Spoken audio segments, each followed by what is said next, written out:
نحن عباد محمد صلی اللہ علیہ وسلم۔ محترم ناظرین و سامعین، اللہ تبارک و تعالیٰ کا لاکھ لاکھ شکر ہے کہ اس نے ہمیں اور آپ کو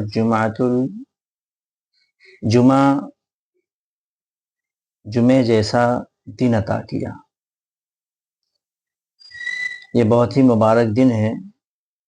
اللہ کے رسول صلی اللہ تعالیٰ علیہ وسلم ارشاد فرماتے ہیں کہ جمعہ سے بہتر کوئی دن نہیں، اس لیے کہ ہمارے والد حضرت آدم علیہ نبینا علیہ الصلاۃ والسلام کو اللہ تبارک و تعالیٰ نے جمعے کے دن پیدا فرمایا، اور جمعے کے دن ان کو جنت میں داخلے کی اجازت ہوئی، اور جمعے کے دن ہی جنت سے پھر دنیا کی طرف تشریف لائے، اور پھر فرماتے ہیں کہ جمعے کے دن ہی قیامت قائم ہوگی۔ اللہ اکبر۔ قرآن پاک جس کی ابھی میں نے تلاوت کی، اللہ تبارک و تعالیٰ ارشاد فرماتا ہے کہ اے ایمان والو، جب جمعے کی اذان ہو تو نماز کے لیے دوڑو، اور جو بھی کاروبار کر رہے ہو اس کو بلائے طاق رکھ دو، یعنی چھوڑ دو، اور چھوڑ کر مسجد کی طرف نماز کے لیے دوڑو۔ جمعۃ المبارک اتنی مبارک دن ہے کہ میرے آقا و مولا حضور تاجدار مدینہ صلی اللہ تعالیٰ علیہ وسلم ارشاد فرماتے ہیں کہ جمعہ کے دن اللہ تبارک و تعالیٰ ایک ساتھ رکھا، ایک وقت ہے جس وقت بندہ جو بھی دعائیں کرتا ہے اللہ تبارک و تعالیٰ اس کی تمام دعاؤں کو قبول فرماتا ہے۔ حدیث پاک میں ہے، اللہ کے رسول ارشاد فرماتے ہیں کہ وہ ساعت بعد عصر سے غروب آفتاب تک تلاش کرو۔ اللہ اکبر۔ پھر ایک جگہ میرے آقا و مولا حضور تاجدار مدینہ صلی اللہ تعالی علیہ وسلم ارشاد فرماتے ہیں کہ اللہ تبارک و تعالی جمعے کے دن کسی بھی مسلمان کو بغیر مغفرت کیے نہیں چھوڑے گا۔ اللہ اکبر۔ یہ کتنا مبارک دن ہے۔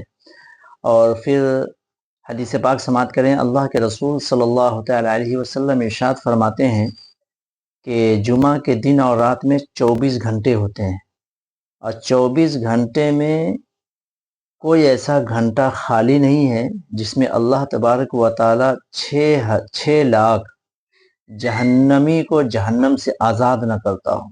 اللہ اکبر۔ اور ایسے شخص کو بخشتا ہے جس کے اوپر جہنم واجب ہو چکی ہوتی ہے۔ اللہ اکبر۔ پھر ایک جگہ میرے آقا صلی اللہ تعالیٰ علیہ وسلم ارشاد فرماتے ہیں کہ جو مسلمان جمعے کے دن یا جمعے کی رات مرے گا، اللہ تبارک و تعالی اس کو فتنہ قبر سے محفوظ کر دے گا۔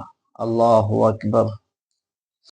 پھر میرے آقا صلی اللہ تعالیٰ علیہ وسلم ارشاد فرماتے ہیں کہ جو جمعہ کے دن یا جمعے کی رات مرے گا، اللہ تبارک و تعالی اس کو فتنہ قبر سے اور اس کے نام میں قیامت کے دن جب وہ اٹھے گا اور اللہ کی بارگاہ میں آئے گا تو اس کے اوپر شہیدوں کا مہر لگا ہوگا، یعنی شہداء میں ان کو شمار کیا جائے گا۔ اللہ اکبر۔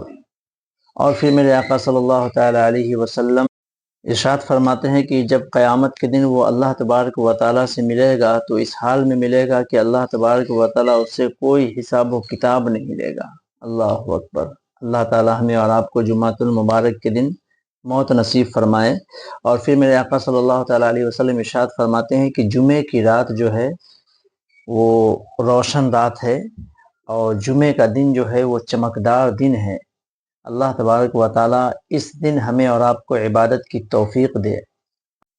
محترم ناظرین، اب جو لوگ جمعہ نہیں پڑھتے ہیں ان کے لیے کچھ وعیدیں بھی آئی ہیں۔ حدیث پاک میں آتا ہے، اللہ کے رسول صلی اللہ تعالیٰ علیہ وسلم ارشاد فرماتے ہیں کہ اگر کوئی سستی کی وجہ سے 3 جمعہ نہ پڑھے تو اللہ تبارک و تعالیٰ اس کے دل پر مہر لگا دیتا ہے۔ اللہ اکبر۔ اور پھر فرماتے ہیں کہ اگر بلا عذر کوئی 3 جمعہ کنٹینیو چھوڑ دے تو ایسا شخص منافق ہے۔ اللہ اکبر۔ وہ منافق میں لکھ دیا جائے گا۔ اور پھر میرے آقا صلی اللہ علیہ وسلم ارشاد فرماتے ہیں کہ اگر 3 جمعہ پے در پہ، یہ تو 3 جمعہ پوری زندگی کی بات چل رہی تھی، اب پے در پہ یعنی کنٹینیو، یہ جمعہ پھر بعد والے جمعہ اس کے بعد والے جمعہ، پے در پہ 3 جمعہ جس نے چھوڑ دی، گویا کہ اس نے اسلام کو پیٹھ کے پیچھے ڈال دیا۔ اللہ اکبر۔ یہ بہت سخت وعیدیں ہیں، تو ہمیں اور آپ کو اس پہ پھر میرے آقا صلی اللہ تعالیٰ علیہ وسلم ارشاد فرماتے ہیں کہ جو اچھی طرح وضو کرے، جمعہ کے دن اچھی طرح وضو کرے اور مسجد جائے اور خطبہ سنے اور نماز پڑھے، تو اللہ تبارک و تعالیٰ اس جمعے سے اگلے جمعے تک جتنی گناہ اس نے کی ہے اللہ تبارک و تعالیٰ اسے معاف فرما دے گا۔ اللہ اکبر۔ اور پھر فرماتے ہیں کہ اگر کسی نے لغو کی بات کی یا خطبے کے درمیان میں اگر کوئی بات کرتا ہے یا کنکری اٹھا کر کے ادھر سے ادھر کرتا ہے، تو ایسے لوگوں کے لیے مغفرت کی بشارت نہیں ہے۔ مطلب وہ غلطی کرنے والوں میں شامل ہو گیا۔ کون؟ جو کنکری ہٹا رہا ہے، ایک دوسرے سے بات کر رہا ہے خطبے کے درمیان۔ جس طرح نماز میں خاموش رہنے کا حکم ہے، اسی طرح خطبے کو بھی خاموشی کے ساتھ سننے کا حکم ہے۔ اس وقت چلنے پھرنے ہلنے ڈولنے کا وقت نہیں میرے دوستوں۔ اور پھر فرماتے ہیں کہ جو بلا عذر جمعہ چھوڑے اس کو چاہیے کہ 1 دینار صدقہ کرے، اور 1 دینار نہ ہو سکے تو کم سے کم آدھا دینار صدقہ کرے، اور اس کے ساتھ ساتھ توبہ کرنا اس کے اوپر فرض ہے اگر جمعہ چھوڑی ہے تو۔ اللہ اکبر۔ اور پھر میرے آقا صلی اللہ تعالیٰ علیہ وسلم ایسے شخص پہ جو جمعہ چھوڑتا ہے اس کے اوپر میرے آقا ناراض ہوتے ہیں، اور یوں فرماتے ہیں، حدیث پاک میں ہے کہ لوگوں کو کہوں کہ وہ نماز پڑھاوے، اور جو جمعے سے پیچھے رہ گئے ہیں ان کے گھروں میں آگ لگا دوں۔